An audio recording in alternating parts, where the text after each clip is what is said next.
하나님의 말씀은 신명기 29장 1절에서 13절입니다.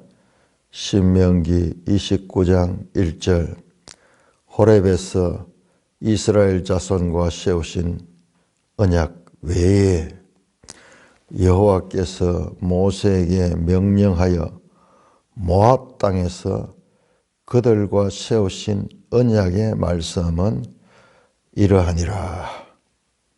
모세가 이스라엘을 소집하고 그들에게 이르되 여호와께서 애굽 땅에서 너희 목전에 바로와 그의 모든 신하와 그의 온 땅에 행하신 모든 일을 너희가 보았나니 곧 그 큰 시험과 이적과 큰 기사를 내 눈으로 보았느니라.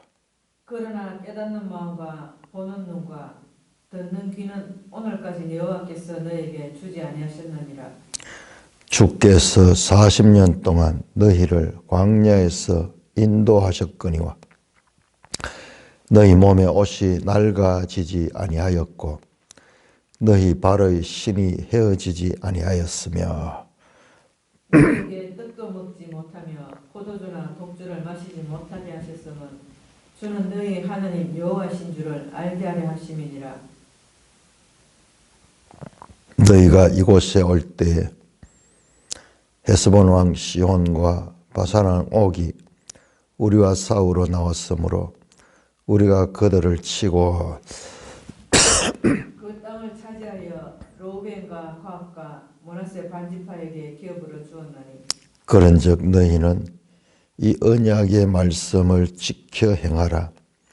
그리하면 너희가 하는 모든 일이 형통하리라. 오늘 너희 곧 너희의 수령과 너희 지파와 너희의 장로들과 너희의 지도자와 이스라엘 모든 남자와 너희의 유아들과 너희 아내와 및 내 진중에 있는 객과 너를 위하여 나무를 패는 자로부터 물 깃는 자까지 다 너희 하나님 여호와 앞에 서 있는 것은 내 하나님 여호와의 언약에 참여하여 또 내 하나님 여호와께서 오늘 내게 하시는 맹세에 참여하여 여호와께서 네게 말씀하신 대로 또 내 조상 아브라함과 이삭과 야곱에게 맹세하신 대로 오늘 너를 세워 자기 백성을 삼으시고 그는 친히 하나 되려 하십니다. 하나님 감사합니다. 이 놀라운 하나님의 구원의 경륜을 바르게 깨닫도록 인도하여 주시옵소서. 예수님 이름으로 감사하며 기도드리옵나이다. 아멘. 자, 우리는 크리스토퍼 라이트가 말했던 대결론 섹션, 여기가 가장 중요한 부분은 대결론 섹션 27장에서 32장까지의 이제 그 중간으로 들어갑니다. 진입합니다. 자, 먼저 오늘 본문을 설명하기 전에 1절에 관한 말씀, 1절, 29장 1절은 호렙에서 이스라엘 자손과 세운 언약 외에, 자, 호렙에서 이스라엘과 세우신 언약, 시내산 언약이죠. 시내산 언약 말고 여호와께서 모세에게 명령하여 모압 땅에서 그들과 세우신 언약의 말씀은 이러하니라. 두 개의 언약을 합니다.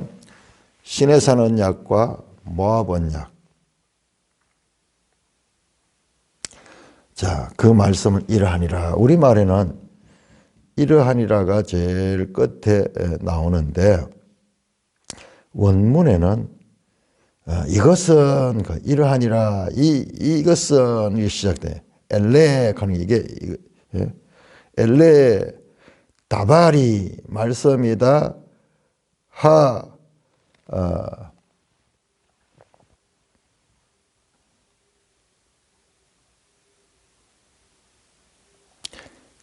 카라트 그럼 우리말은 지금 순서가 말씀 이러하니라 끝에 가 있는데 원문에는 이것은 호렙에서 이스라엘 자손과 세워진 언약, 이스라엘 자손과 세워진 언약의 말씀이다. 이렇게 시작이 됩니다. 그런데 이 말씀은 자 4장 44절 한 거고요. 4장 44절은 뭐냐 그러면은 모세의 두 번째 설교의 시작을 가리키는 그 절입니다. 자, 4장 44절. 4장 44절. 우리 매일 성경에는 4장을 굳이 44절부터 시작해서 그렇게 한 달락 시작하도록 했던 것도 바로 이 같은 이유 때문입니다. 자, 4장 44절 보시면 모세가 이스라엘 자손 선포한 율법은 이러하니라. 여기도 거꾸로 되어 있죠. 이러하니라. 우리말의 어순과 우리말도 이렇게 할 수는 있어요. 이것은 모세가 이스라엘 자손 선포한 율법이니라. 이렇게 할 수도 있잖아요. 원래 어순은 히브리 원어에는 이것은 엘레 이것은 다바림 하나님의 말씀이다. 이스라엘 자손에게 하신 말씀이다.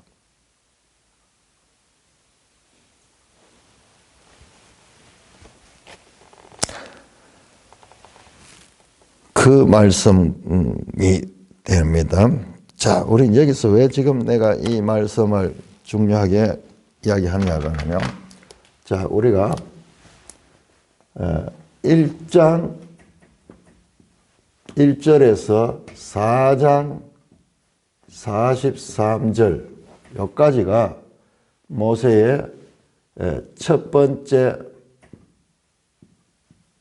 설교입니다.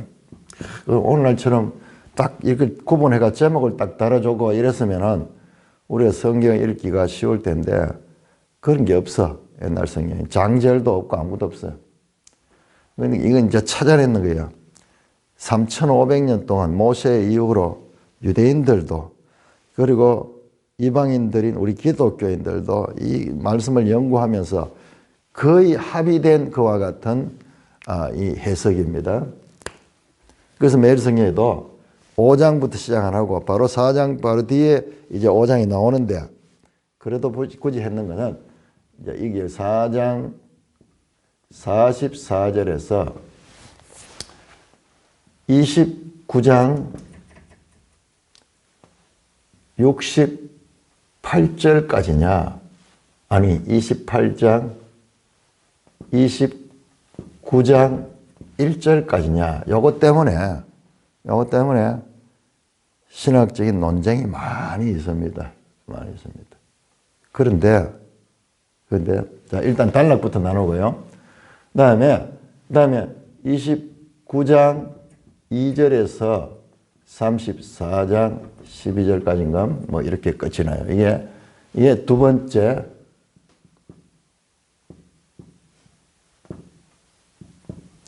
자, 요게 세 번째보다도 마지막 합시다. 마지막 설교.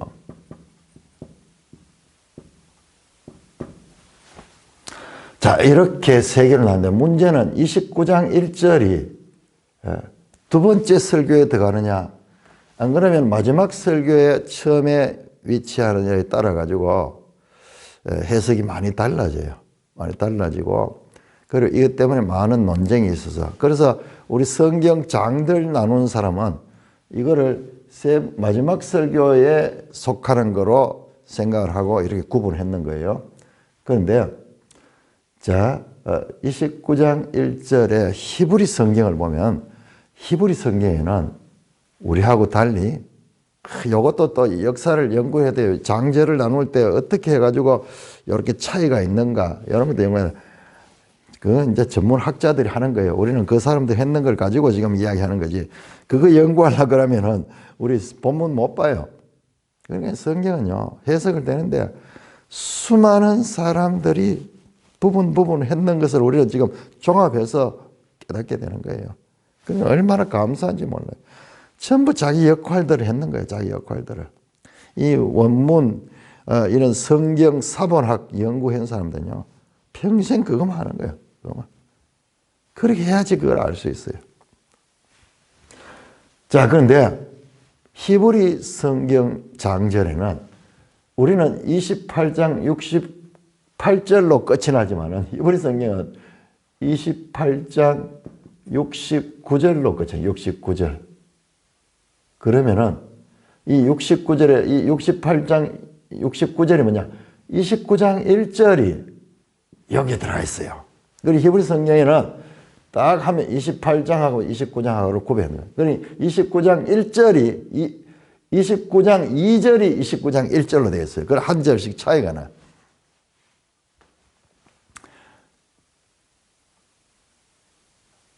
그러면은 이 킹제임스 성경, 이제 성경 이야기 나와서는 킹제임스 성경. 킹제임스 성경을 주장하는 사람들은 자기 성경들이 완벽하다고 이야기하거든요. 자기 성경들이 완벽하다. 이것이 하나님 주신 거고, 심지어는 우리 개혁 성경 같은 거는 차가운 혹평을 해요. 근데 그들의 주장에 상당한 근거가 있습니다. 자, 그런데 우리 개혁 성경이 제가 28장 9절을 해석하면서도 우리 개혁 성경이 제가 봤을 때는 바로 해석했는 거예요. 바로 해석했는. 나머지 성경은요, 영어 성경이고 막 전부 다 이것을 if, 만약 그리 하면은, 너희가 계명을 순종하면은 너희가 하나님의 성민이 될 것이다. 100%, 99% 다 그렇게 돼 있어요. 그런데 우리 성경만이 유일하게 키라고 하는 단어를 if, 왜냐하면 만약이 아니라 왜냐하면으로 번역을 했는데 이게 일반적으로 그렇게 하는 거예요. 일반적으로. 거기에서는 네가 하나님의 성민이 되었기 때문에 네가 계명을 지킬 것이다. 네가 계명을 지켰기 때문에 하나님의 성민이 되었다. 그렇게 말씀하고 있는 거예요. 그런데 문맥으로 보면 그게 이해 안 되죠. 자, 우리는 신명기가 어려운 이유가 바로 그건 거예요. 두 가지의 하나님의 하나의 그 구원의 원리가 두 가지가 지금 흐르고 있기 때문에 때로는 인간 쪽에 있는 조건적인 거냐, 때로는 무조건적인 노선이냐의 구별을 못하면은 신명기가 어려워요. 도저히 이해 못해요. 마치 우리가 신약 성경에서 시작된 종말론을 이해 못하면은 신약 성경 이해 안 됩니다. 스토리는 알아도 구원의 본질에 가면은 이해되지 않아요. 너희가 영생을 얻었고 사망에서 생명으로 옮겨졌느니라. 요한복음 1장, 요한복음 5장 14절, 24절. 그런 내용들이 많이 있어요. 그럼 그런 데 가면 그냥 어물쩡거리고 넘어가는 거예요. 그게 뭐냐? 하나님께서 이미 구원하셨고, 그 다음에 아직 그러나 그 구원을 이루어가는 이게 뭐야? 그러니까 그게 이해 안 되는 거예요. 우리 그냥 이 땅의 지식으로는 이해 안 되는 거예요. 이게 성경은 하나님이 개입되어 있는 거예요. 그렇기 때문에 그냥 우리가 생각하는 세상적인 그런 이 합리적인 그런 기준으로는 도저히 이해되지 않는 부분이 있어요. 도저히 이해되지 않아요. 특별히 그 구원론이 있어요. 그 우리가 본문을 공부하면서 시작된 종말론을 계속 보거든요. 계속. 그런데 그런 원리가 대한 이해가 없이 보면은 알 것 같으면서 모를 것 같고 그 성경이 이해가 안 되는 거예요. 그럼 그 원리를 가지고 보면 명확하게 이해되죠. 신명기가 제가 말씀드린 신명기는 신약 성경 전체에 깔려 있어요. 그러니까 그 원인이 사실상 그 신약에 나오는 시작된 종말론의 원조가 신명기예요, 사실. 신명기. 그걸 더 거슬러 올라가 보면은 하나님의 구원하심과 인간의 책임적인 노력, 이 두 가지가 성경 주제예요. 그 인간이 하는 이러한 것들이 우선이 될 적에 결과는 전부 부정적이에요. 그러나 하나님이 하시면은 할 수 있는 겁니다. 하나님이 할 수 있는 것. 사람으로 할 수 없으니 하나님은 할 수 있느니라. 하나님은 모든 것을 할 수 있느니라. 자, 이런 차이가 계속 있다는 거예요. 그래서 성경에서는 하나님과 사람을 구별합니다. 완전히 하나님은 창조주고 사람은 피조물이고, 하나님은 전능하시고 인간은 무능하고, 전부 성경 그 이야기예요. 그 이야기. 자, 다시 본문으로 돌아옵니다. 자, 이렇게 신명기 전체가 이제 이게 정리됩니다. 29장 1절이 두 번째 설교에 들어간다. 그러면 두 번째 설교는 뭐냐 그러면은 이 모든 율법의 말씀 나오죠. 29장 1절에 여호와께서 모세에게 모압 땅에서 그들과 세우신 언약의 말씀. 언약의 말씀은 뭘 가르치냐? 두 번째 설교를 가르치냐. 두 번째 설교. 그런데 우리가 헷갈리는 거는 이러하니라 그러면은 보통 주로 앞으로 설명할 것, 예를 들면은 29장의 내용이 이 모세가 하는 말씀으로 지시하는 경우가 많거든요. 거의 대부분이 그렇거든요. 이것은 언약의 말씀이다 그러면서 뭐를 가르치냐, 뒤에 나오는 내용들 쭉 가르치거든요. 그런데 여기는 끝을 가르치는데 이런 용례가 잘 없어. 그렇기 때문에 우리가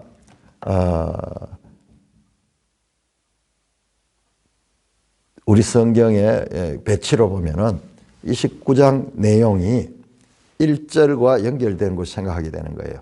자, 그런데 제가 성경에서 딱 좋은 사례를 봤어요. 그렇지 않는 경우도 있다.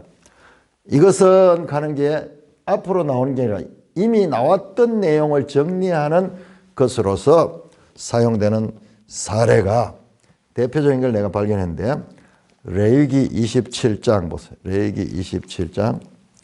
레위기 27장은 레위기 마지막 장입니다. 레위기 27장 34절. 27장 34절. 이것은 여호와께서 시내산에서 이스라엘 자손에서 위하여 모세에게 명령하신 계명이니라. 이것은 그러니까 레위기 앞에 나왔던 내용 전부 다 포함해가지고 가깝게는 27장을 가리키고 멀리는 레위기 전체를 가리키는 거예요. 이것은 가면서 끝이 났잖아요. 완전히 끝이 났어요.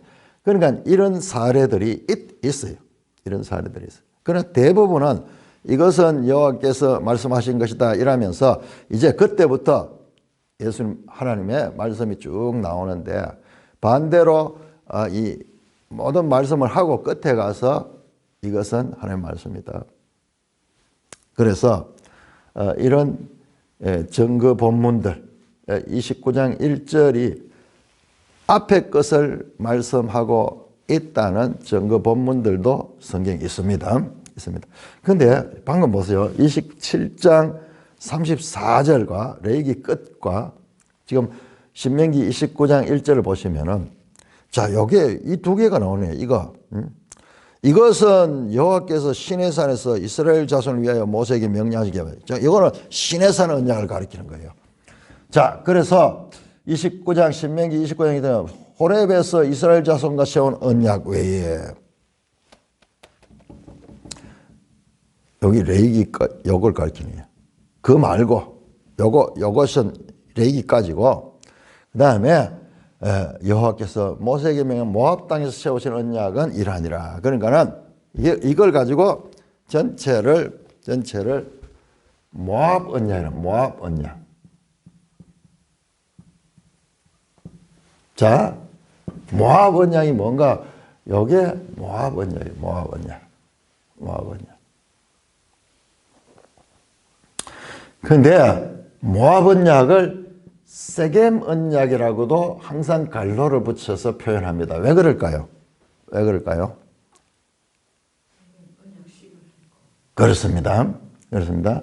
27장에 보시면은 27장에서 언약 체결은 어디서 하느냐 그러면 언약 체결은 법은 여기서 다 주고 언약 체결은 여호수아가 해요. 여호수아가. 모세는 죽고. 그러니까 우리가 그냥 생각하는 그런 계약서하고 차원이 다르죠. 이거는 민족적이고 역사적인 그런 사건이니까는 우리 개인이 가져오는 것하고 비슷한 면도 있지만 때로는 완전히 다른 면이 있어요. 사실상은 세겜 가나안 땅에 들어가서 그것도 첫 땅이 아니고 여리고 성을 정복하고 그 다음에 아이성을 정복하고 그 다음에 이제 세겜이 들어가는데 세겜에서 언약을 체결합니다. 체결. 언약을 체결하는 이것이 모압 언약이다. 모압 언약이다. 여러분들 조금 또 제 강의를 제대로 들은 사람들은 아니 앞에서는 5장에서 26장까지가 내용이라 그랬는데 이 언약이라 그랬는데 맞습니다. 맞습니다. 자, 26장 19절까지가 왜 이거 구별을 해줘야 됩니다. 여기까지가 두 번째 설교의 핵심이에요. 이거는 핵심인데, 자, 이게 뭐냐? 그러면 이거는 언약법이에요. 언약법. 27장은 이제 언약법이 아니고 이걸 가지고 이 언약을 체결할 때 이렇게 하라는 모세의 명령입니다. 명령. 이거는 실제로 하는 것도 아니고 세겜 땅에 들어가서 이런 형식으로 언약을 체결하라고 가리키는 말씀이에요. 그리고 28장도 봤듯이 축복과 저주 마찬가지 28장도 축복과 저주죠. 그러므로 이것들은 27장, 28장은 언약법에 순종하느냐 불순종하느냐에 따른 그와 같은 상벌 조항을 가리켰기 때문에 언약법만 말할 때는 26장 19절까지가 내용이에요.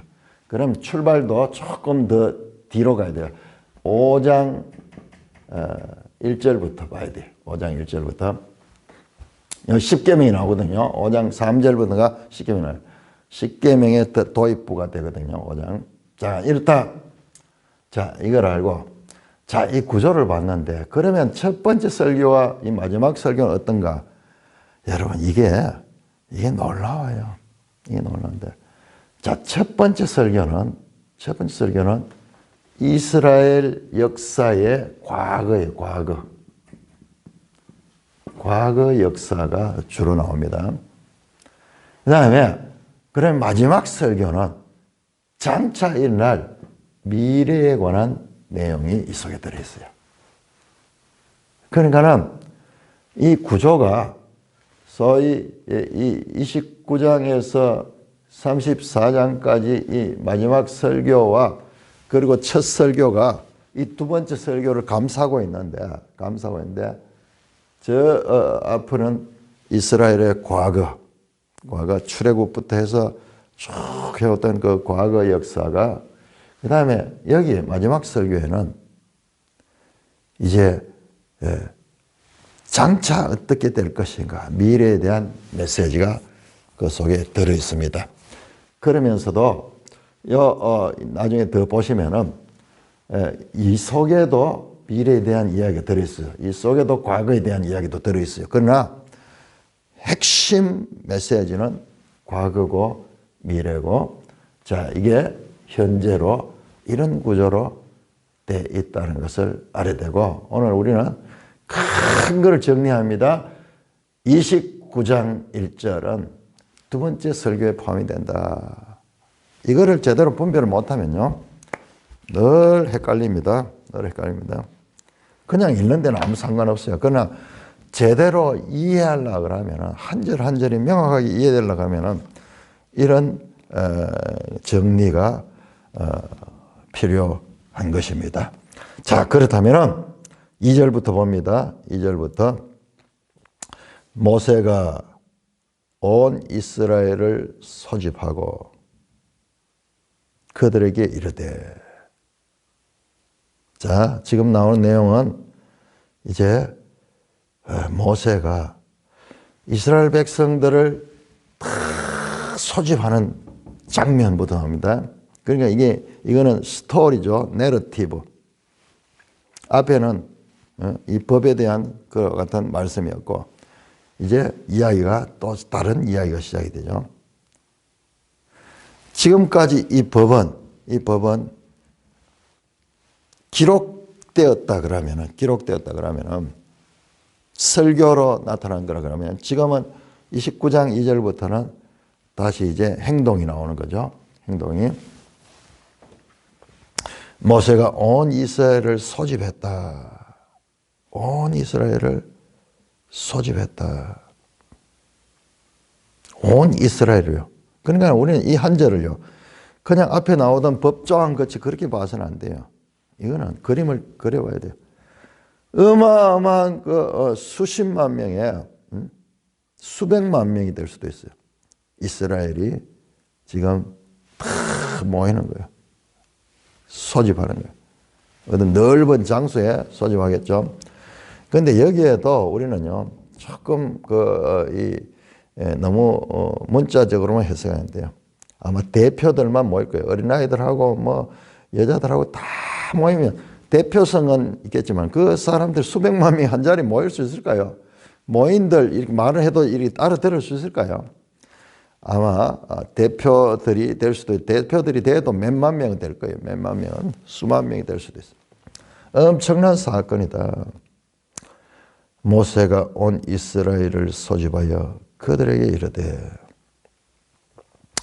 여호와께서 애굽 땅에서 너희 목전에 바로와 그의 모든 신하와 그 온 땅에 하신 일을 너희가 보았다. 그러면서 제가 여기가 미래라 그랬죠. 미래. 그렇지만은 과거 이야기 나오죠. 과거 이야기. 그런데 과거 이야기는 큰 미래 이야기를 하기 위한 도입이에요. 여기도 과거지만 여기에 미래가 나옵니다. 이것도 정교하게 그렇게 구성이 되어 있어요. 구성이 되어 있습니다. 그래 나중에 보면요, 궁극적으로 참 미래에 대한 이야기예요. 자,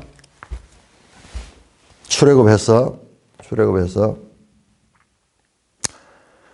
바로와 그의 모든 신하와 그 온 땅에 행하신 모든 일을 너희가 보았다. 모든 일을 너희가 보았다. 자, 출애굽기 19장 한번 열어보세요. 19장 4절. 똑같은 형식을 가지고 있습니다. 출애굽기 19장 4절. 19장은 이 시내산 언약을 언약이 시작되는 그 부분이죠.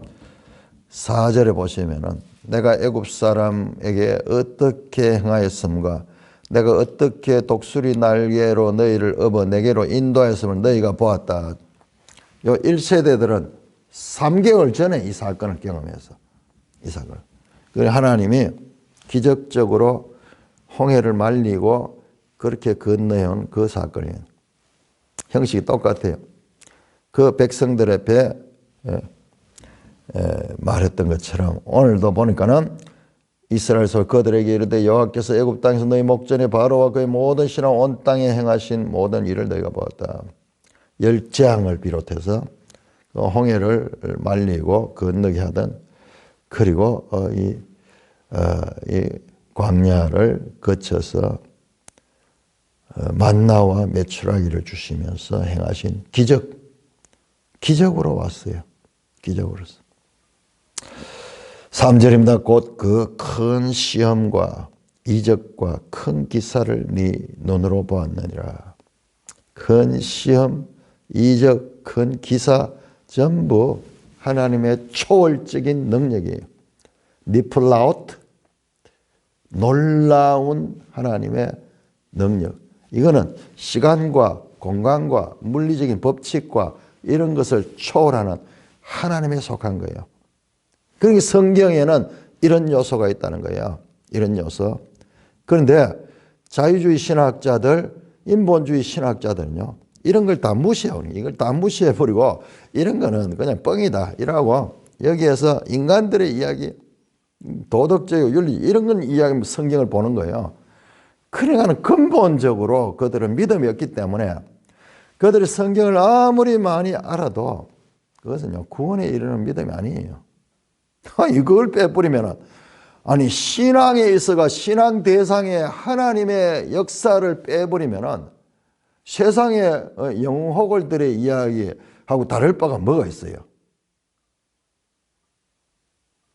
본질을 제거해버리고 그냥 인간들의 그 이성과 합리성에 맞는 내용만 성경을 보면, 그럼 뭐가 나오는가 하면 여기도 무슨 도덕이 나오고 윤리가 나오고 뭐 여기에도 뭐 인간적인 그런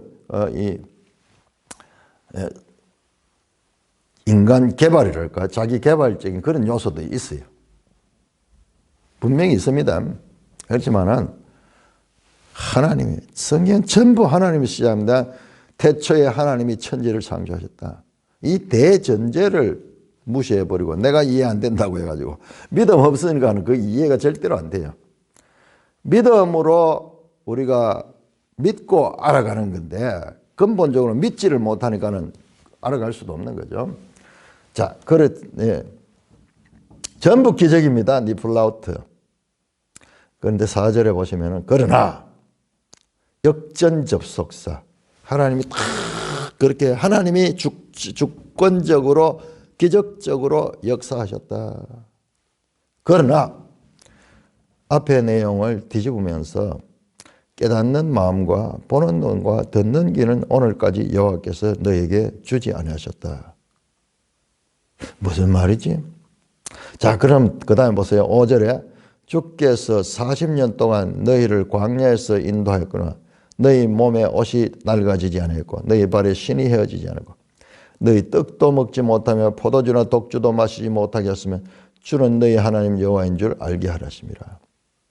그러면은 떡도 먹지 않고 포도주도 없이 어떻게 40년을 살아왔는가?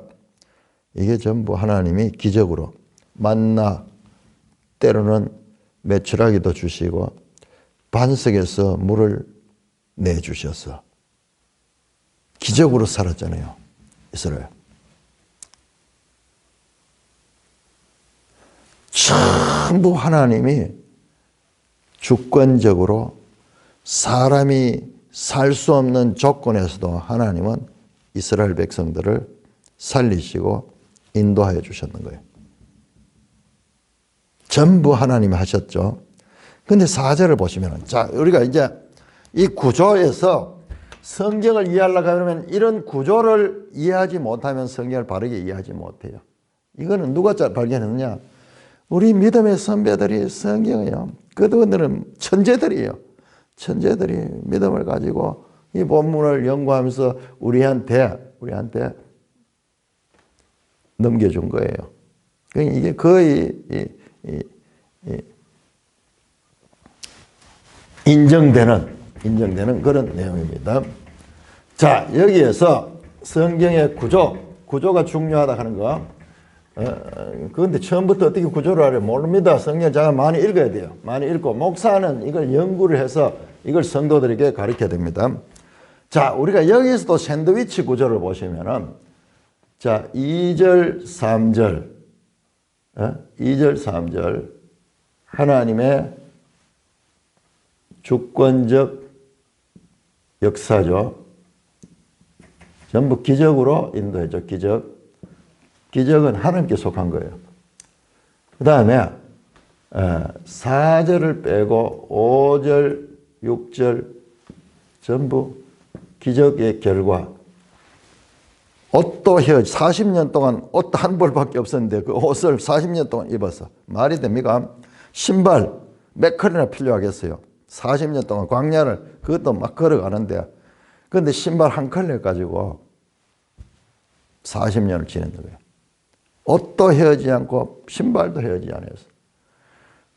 먹고 마시는 것도 기적으로 행했어. 기적. 주권, 즉 역사. 하나님이 행하심.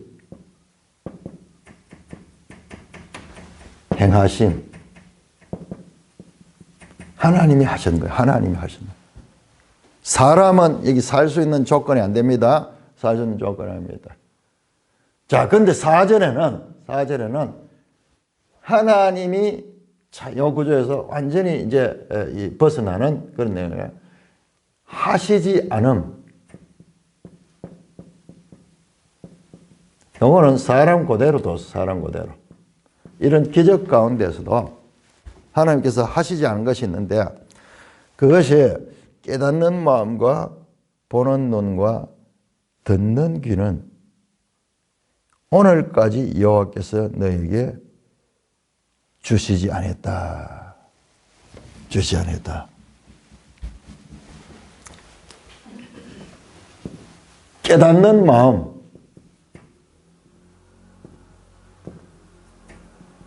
듣는 귀. 그러면 이해를 못하는, 이해하는 거죠. 이게 전부 다 이해하는 거예요. 자, 이 기적 속에 살면서도 이 기적을 제대로 이해하지 못했다는 거예요. 기적을 이해하지 못했다. 왜? 하나님이 그 마음을 안 줬다는 거예요. 그 마음을 안 줬다는 거예요. 이야, 이게 어떻게 이해할까요? 참 어려운 부분이에요. 이 부분이. 자, 이게 마태복음 13장 우리가 한번 보겠습니다. 마태복음 13장. 예수님께서도 이 말씀을 하십니다. 마태복음 13장. 마태복음 13장 13절 말씀. 13절 말씀. 그러므로 내가 그들에게 비유로 말하는 것은 그들이 보아도 보지 못하며 들어도 듣지 못하며 깨닫지 못함이니라. 지금 요 상태예요. 요 상태. 예수님 시대도 들어도 듣지 못하고 보아도 보지 못하고 말씀을 깨닫지 못한 그 상태가 있다는 거예요. 그러면서 예수님이 이 말씀을 14절에 이사야서에서 가지고 옵니다.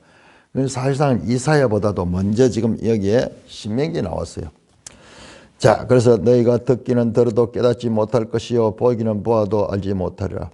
이 백성들이 마음이 완악해져서 그 귀는 듣기. 자, 듣지 못하고 깨닫지 못하는 이 모든 것은 마음 문제예요. 마음. 어떤 마음? 완악한 마음. 굳은 마음이 굳은 마음. 완악하다. 지난번 성경에는 강팍하다 그랬는데 강팍한 마음, 완악한 마음, 돌 같은 마음.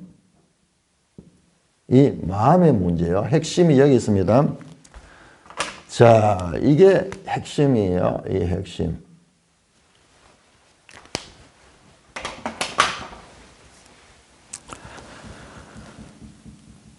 그런데 16절을 보세요. 그러나 16절에 너희 눈은 봄으로 너희 귀는 들음으로 봤다. 자, 그런데 예수님 당시에도 들어도 듣지 못하고 깨닫지 못한 사람인데 그런데 보고 듣고 깨닫는 사람이 있다. 깨닫는 사람이 있다.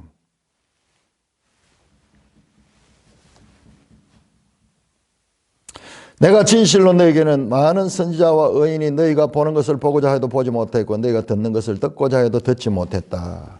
구약시대에 많은 선지자들도 이것을 보고 듣고 싶었지만은 너희는 지금 보고 있다. 너희는 지금 보고 있다는 거야. 너희는 지금 듣고 있고 너희가 지금 보고 있다는 거야. 자, 그러므로 지금 이 이야기는 어마어마한 내용입니다. 자, 듣는 마음과 깨닫는 귀는 지금 아직까지 안 줬잖아요. 아직까지 안 줬잖아요. 그러면은 장차 언제 주실 것인가 하는 요 신명기에서는 그런 기대를 하게 합니다. 기대를 하게 합니다. 그 하나님의 구원 역사에서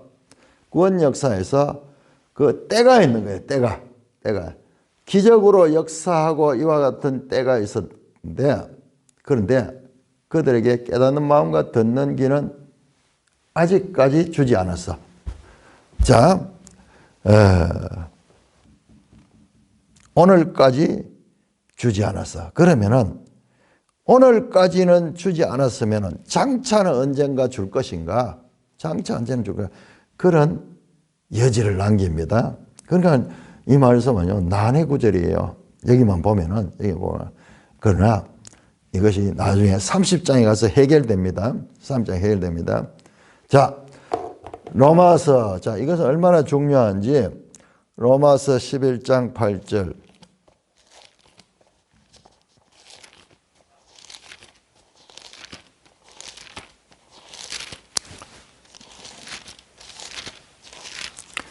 로마서 11장 8절에도 이 말씀이 나옵니다. 야, 이 말씀 그대로 나오네요. 그대로 인용입니다. 11장 8절은 신명기 29장 4절을 그대로 인용했습니다. 사도 바울이.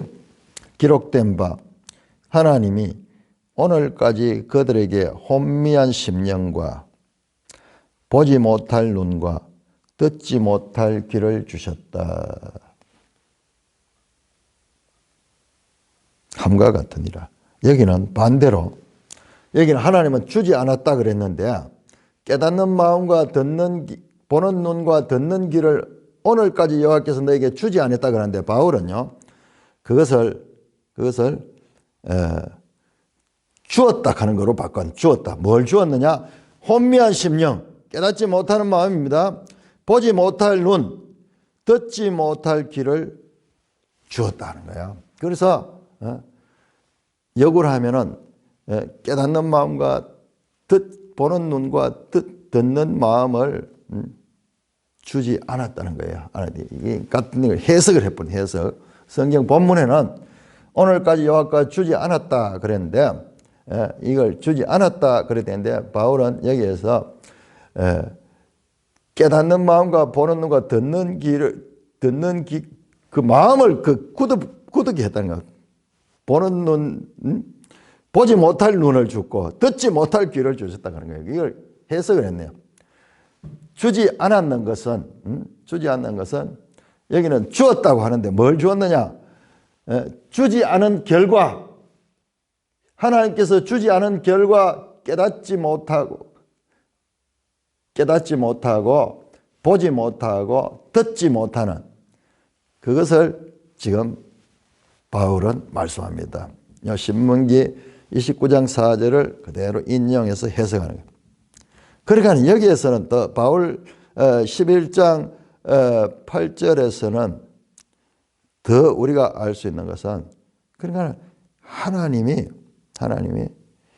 그들에게 주지 않았다는 거예요. 깨닫지 못하도록 하셨다는 거예요. 바로 그 앞에 보시면 7절에 보면 오직 택하심 입은 자가 얻었고 남은 자들은 우둔하여졌다. 이 표현이 우둔하다는 게 이게 굳었다 하는 거예요. 이게 이런 마음이에요. 강팍한 마음, 돌 같은 마음, 우둔한 마음, 완악한 마음, 전부 경직된 이 상태를.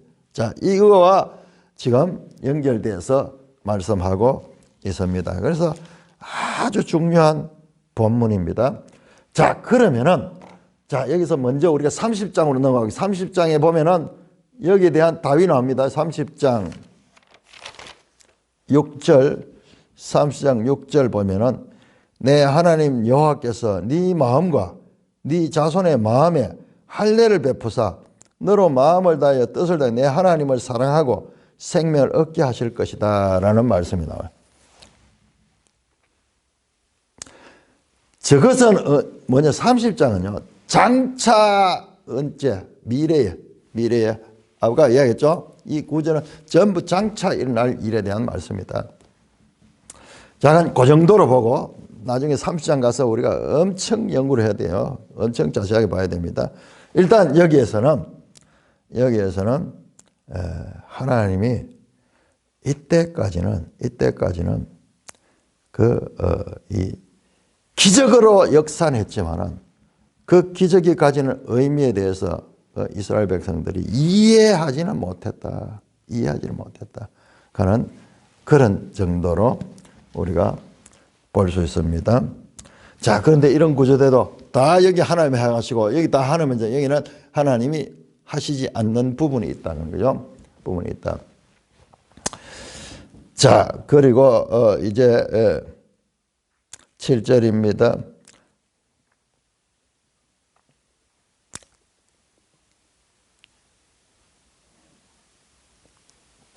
자, 6절에 이유가 나오네요. 왜 이런 기적으로 인도했는가? 이 기적으로 인도했는가에 대한 설명이 나오는데 6절 후반절에 주는 너희 하나님 여호와이신 줄을 알게 하려 하심이라.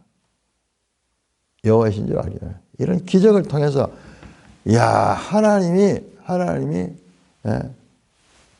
우리를 인도하셨구나. 하나님이 계시는구나. 하나님을 알리는 사건. 7절에 너희가 이곳에 올 때 헤스본 왕 시온과 바산 옥에 우리가 사울이 나왔으니 우리가 그들을 치고 그 땅을 차지했다. 이것도 가까운 과거의 이야기죠. 바로 지금 모압 땅에 오기 바로 직전에 일어났던 일이죠. 그래서 그 땅을 르벤과 갓과 므낫세 반지파에게 기업으로 주었다. 여기 3장에 나왔던 이야기죠. 3장에 나왔더니 3장 12절 13절. 그러니까 바산 옥과 헤스본 왕 시온 이 이야기는 계속 여러 번 반복되어 나옵니다. 이게 뭐냐?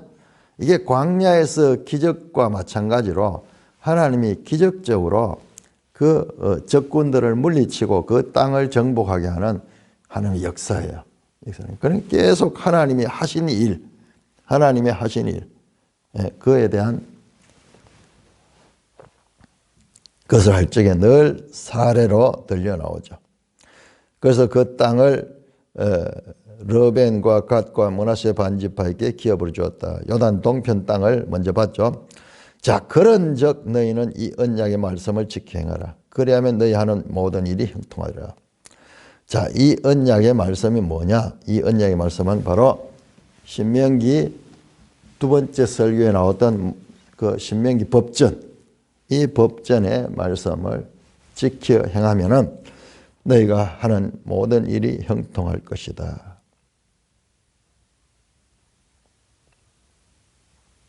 자, 이 내용이 갑자기 왜 모세가 지난 과거 역사를 이야기를 하는가? 지난 역사 과거를. 자, 우리가 이 배경을 살필 수 있어야 됩니다.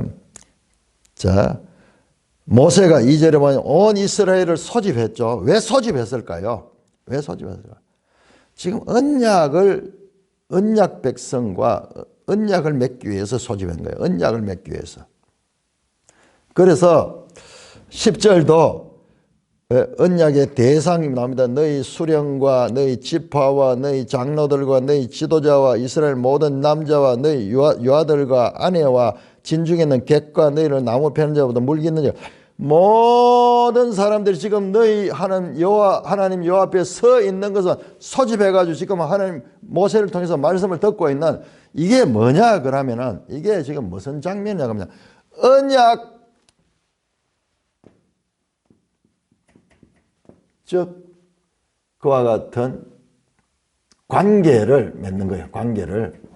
언약 관계를 갑과 을이 모여가 이제 그 언약을 체결하기 위해서 모이는데 이 모압 언약은 앞에서 말씀드렸듯이 언약 체결은 장차 세겜 땅에 들어가서 하게 되죠. 세겜 땅에. 그러니까는 약간 언약 관계를 맺는 그와 같은 장면이에요. 그러면은 자, 언약서를 보면은 언약의 규정에 보면은 규정이랄까 규례를 보면은 우리가 봤잖아요. 131쪽 지도에 보면은 언약을 맺는데 첫째로 전문이 있고 역사적 선, 그 다음에 법, 그 다음에 복과 저주, 이런 형식이 있었죠. 자, 언약을 맺는데 첫째 전문은 누구냐? 뭐냐? 그럼 전문은 이 언약의 즉 우월적 당사자가 누군가를 알리는 그와 같은 이 표현입니다. 하나님이 우월적 당사자. 역사적 선은 하나님이 을을 어떻게 보호하고 어떻게 인도했는가, 그걸 나타내는 거야. 이게 전부 다 하나님이 하신 일이야. 그러므로 을은 이 하나님의 말씀을 듣고 순종해야 되는 거야. 그래서 이 하나님 앞에서 지켜야 될 그런 법이 쫙 나와야 되는 거야. 그 다음에 이 법이 다 있고 난 다음에 이 법을 지키면은 형통하고 지키지 않으면은 벌을 받는 거예요. 저주를 받는 거예요. 이런 구조 가운데서 봤을 적에 지금 이 말씀은 백성들 다 모아 놓고 하시죠. 이와 같은 이 지금 언약적 그와 같은 관계를 수립하는 그와 같은 장면이라. 자, 그래서 이 이야기는 왜 갑자기 이 과거 이야기가 나오는가? 역사적 선과 연결되는 그런 내용이다 이 말이에요. 자, 그 다음에 10절에 보시면 언약의 대상, 언약을 맺으면은 이제 언약 하나님하고 지금 앞에는 이 언약적 우월적 대상, 한자는 좀 복잡한데 우리 딱 해서 그 다음에 이 언약을 맺기 위해서 백성들 나오죠. 언약적 종속적 대상, 을입니다. 을. 자, 이걸 한자로 종주국이라고. 종주. 이거는 봉신.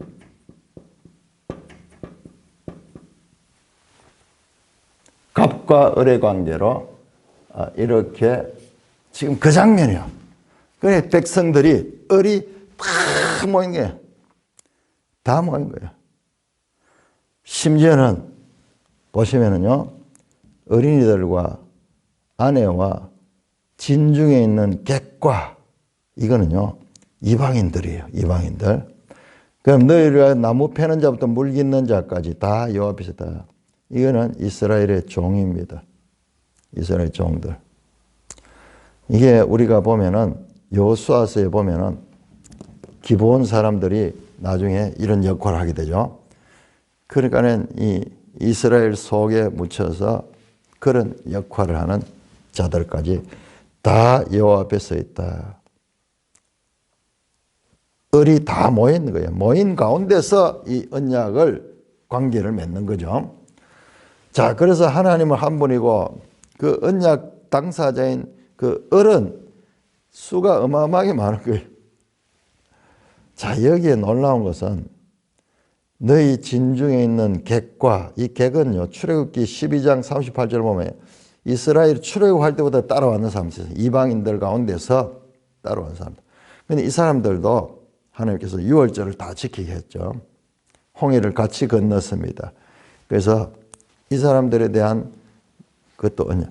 그러니까 혈통적 이스라엘만이 언약의 대상이라는 것은 유대인들의 자기 생각이에요. 자기 중심적 생각이고 처음부터 하나님은 이 하나님의 그 백성의 가운데는 절대적 다수의 유대인들이 있지만은 그러나 소수의 이방인들도 또는 그들의 종들도 거기에 언약의 백성으로 포함했다는 것을 알 수가 있습니다.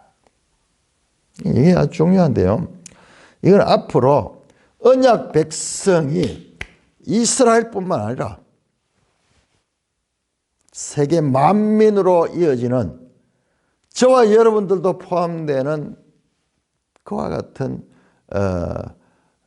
것에 대해서 암시하고 있다 그럴까요? 언약 백성이 그렇게 닫혀 있는 게 아니야. 혈통적 이스라엘만이 아니라 이스라엘 아는 자들도 이 언약 백성에 참여할 수 있다는 가능성이 여기 있는 거예요. 여기 있는 거예요. 이게 아주 중요한 겁니다. 그런데 이스라엘은 아직까지도 이 하나님의 이 뜻보다는 혈통적 이스라엘, 혈통적 유대인들만이 하나님의 언약 백성이라는 그런 생각에 사로잡혀 있잖아요. 그러니까 성경 해석을 잘못하고 있잖아요. 자기 중심적으로 보잖아요. 자기 중심적으로. 바리새인들의 문제 이러한 것들도 전부 이런 데 오는 거예요. 성경을 성경대로 바로 하나님 뜻대로 보지 않고 자기들만 자기 중심적으로 자기한테는 호의적이고 이방인에 대해서는 아주 배타적인 그런 사상을 가는데 하나님은 그렇지 않잖아요. 여기서부터 처음부터 하나님은 그렇지 않다는 것을 암시하고 있습니다. 자, 언약의 목적이 나옵니다. 내 하나님 여호와의 언약에 참여하여. 자, 이 많은 백성들이 지금 이스라엘 백성 전체가 하나님과 언약을 맺습니다. 또 내 하나님 여호와께서 오늘 네게 하시는 맹세에 참여했다. 언약에 참여하고 맹세에 참여했다. 지금 언약을 맺기 위해서 모여 있잖아요. 참여했다. 13절 여호와께서 내게 말씀하신 대로 또 내 조상 아브라함과 이삭과 야곱에게 맹세하신다. 오늘 너를 세워 자기 백성을 삼으시고 그는 친히 내 하나님이 되시라미라. 여기에요. 평범한 말이지만 엄청난 의미가 여기 담겨 있어요. 오늘 너를 세워 자기 백성을 삼으시다. 뿐만 아니라 하나님은 그는 친히 네 하나님 되신다. 상호관계. 하나님과 이스라엘 백성의 상호관계가 지금 말씀이 되고 있습니다. 나는 하나님입니다. 너희 하나님이 되고 너희는 나의 백성이 된다. 자, 이게 바로 언약 관계. 언약 관계가 맺어지면은 이와 같은 관계가 되는 거예요. 하나님이 이스라엘의 하나님 되고 이스라엘은 하나님의 백성이 되고 이 언약 관계 이게 뭐냐? 이게 하나님 나라예요. 하나님 나라. 지금은 이제 땅은 하나님 나라가 나라라는 국가의 3요소 나오죠. 주권, 백성, 영토. 이게 국가의 3요소. 나라가 되려면 국가는 한자로 나라 국이니까요. 나라는 우리 초등학교 다닐 때 배웠잖아요. 주권, 백성, 영토. 자, 영토도 있고 백성도 다 있어. 우리나라 일제시대 보세요. 그건 주권이 없어. 주권이 일제가요. 그래서 나라가 없는 나라를 잃었다 그러잖아. 땅도 있고 백성도 다 있는데 읽기는 뭐 읽어? 주권이 없기 때문에. 그와 같습니다. 지금 이스라엘 백성은 주권자가 누구냐 그러면 하나님이고 그 다음에 그 백성은 이스라엘이고 영토는 이제 가나안 땅이다. 가나안 땅. 자, 이게 기본 원리입니다. 기본 원리. 자, 이게 나중에는 신약으로 갈 때는 다시 또 더 큰 의미로 그렇게 나타납니다. 주권자는 마찬가지죠. 주권자는 하나님이고 그 다음 백성은 유대인과 이방인 다 포함됩니다. 모든 세계 만민 다 포함됩니다. 영토는 이 심령에서 그 다음에 궁극적으로는 어디로 가느냐? 이 변화된 마음이요. 이 새 마음에서 궁극적으로 새 예루살렘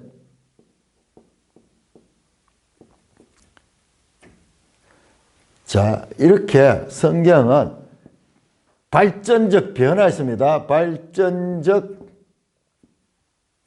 변화. 이걸 다른 말로 하나님의 구원 계시의 발전성이라 발전성. 성경 속에는요, 그냥 사건은 있지만 이게 전체적으로 계속 이와 같은 역사적 과정을 통해서 발전하는 그 관계로 움직이고 있는 거. 그 이거를 갖다 딱 끊어가지고 고정을 시켜버리니까 이스라엘 백성들은 그래서 아직도 자기들만이 여기 있다 그러는데 하나님은 때가 되면 구원의 경륜에 아까 나왔지만은 아직까지 너에게 깨닫는 마음과 듣는 귀와 보는 눈은 주지 않았다. 여호와께서 주지 않았다. 그러면요, 장차 언젠가 하나님께서 깨닫게 하고 보는 눈을 주시는 그 일을 하실 거예요. 그건 아직까지 까만 미래예요. 까만 미래예요. 그래서 제가 이야기를 드렸죠. 이 27장에서 29장 2절부터 나머지 부분은 미래에 대한 약속, 먼 미래에 대한 약속이 들어있다고 했는데, 자, 그와 같은 것입니다. 그래서 궁극적으로 하나님의 소원이 뭐냐, 바로 이거예요. 나는 너희 하나님이 되고 너희는 내 백성이 되는, 이게 하나님 나라가 세워지는 것입니다. 자, 그것이 그런가 한번 볼까요? 그럼 성경 제일 마지막에 요한계시록 21장. 요한계시록 21장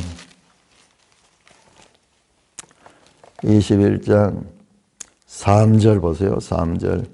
이제 새하늘 새 땅에서 하나님 나라가 어떻게 이루어진가. 3절. 내가 들으니 보좌에서 큰 음성이 나서 이르되 보라, 하나님의 장막이 사람들과 함께 있으니, 예? 하나님이 그들과 함께 계시니 그들은 하나님의 백성 되고. 그 다음에 7절 보세요. 7절. 이기는 자는 이것들을 상속하면 나는 그의 하나님 되고 그는 내 아들이 되리라. 하나님과 하나님의 백성을요, 또한 이 백성보다 더 가까운 개념인 아들 개념으로까지 여기라. 하나님의 아들은 예수 그리스도인데, 그러니까 하나님의 속한 거룩한 백성이 되게 하는 거예요. 거룩한 백성. 지금 신명기에 나오는 성민, 거룩한 백성은요, 이것은 어떤 면에서 모형적이에요. 장차 하나님의 아들이 되는, 여기에서 완성이 되는 거예요. 구원 계시의 발전적 변화를 놓치면 안 됩니다. 성경에서 이 기본 원리를 놓치고 보면은 성경이 모순이에요. 여기서는 이렇게 했다가 저기서 이렇게 하는 건데, 그게 아니고 어린이 단계에서 소년 시절로 청년 시절로 장년 시절로 이와 같은 역사의 발전적 과정 속에 있는 것이고, 그 모든 역사의 중심에 예수 그리스도 있는 예수 그리스도. 자, 이와 같은 과정을 이루는데 중간 과정이 또 한 번 나옵니다. 그것을 우린 그 끝을 받고 계시록을 통해서 최종을 받고 중간에 중요하게 이와 같은 것을 엮어주는 다리 역할을 하는 선지자가 있는데 그게 에레미야예요. 에레미야 31장. 에레미야 31장.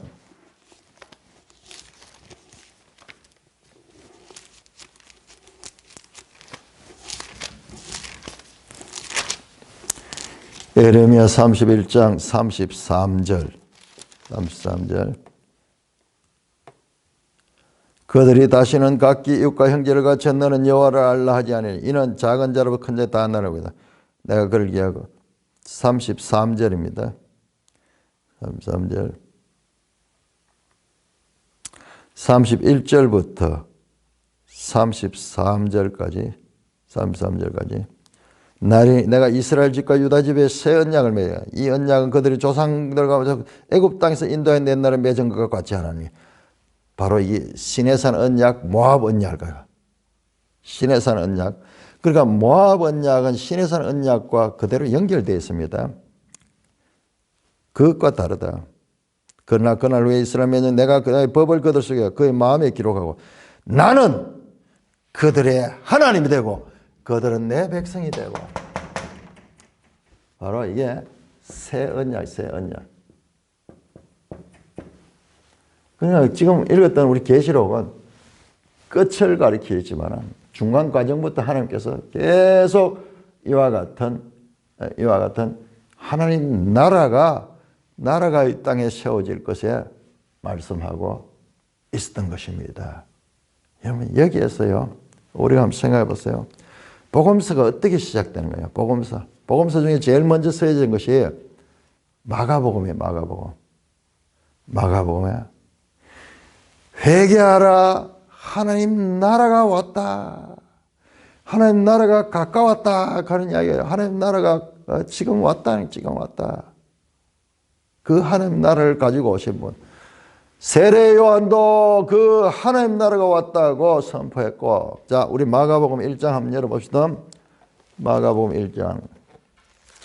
마가복음은 생생하게 마태복음이나 누가복음이나 요한복음은 상당히 이제 모든 걸 정리해 가지고 그렇게 했던 거고, 마가복음에는 생생한 현장의 소리가 나옵니다. 처음부터 쫙 하면서. 예. 마가복음 1장부터 나오는데 4절에 세례 요한이 광야에 이르러 제3번 회개의 세례를 점을 온 사람들이 나온다.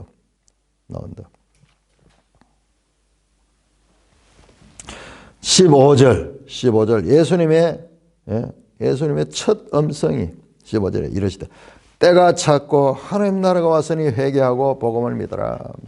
때가 찼고 바로 이 하나님 나라가 왔다. 하나님 나라. 이제 예수님이 오시면서 이것이 성취되는 것입니다. 이것이 성취하는 거예요. 그 중간에 있는 켜켜한 그와 같은 과정들은 이제 풀어질 것이지만은 이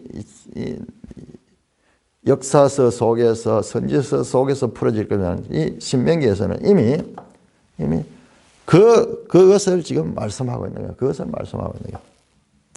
그래서 이와 같은 하나님 나라에 대한 궁극적으로는 이 하나님 나라에 대한 목표를 가지고 이 지금 신명기 이야기들이 전개되고 있는 것입니다. 찬송가 135장입니다.